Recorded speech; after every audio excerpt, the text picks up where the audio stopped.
Do you want your Snapchat to function more quickly whenever you use it? Snapchat stores a number of files on your device.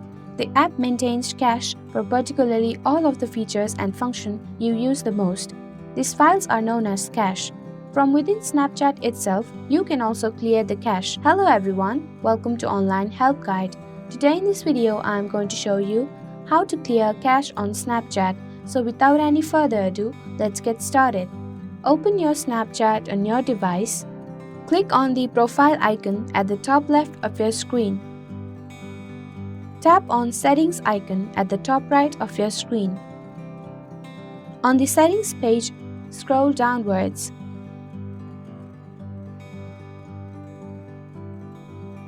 Under Account Actions, tap on Clear Cache. Tap on Continue. There you go, the simple steps will show you how to clear cache on Snapchat. Thank you for watching Online Help Guide. Hope this video was helpful. If it was, then hit the like button and comment down if you have any questions or feedback.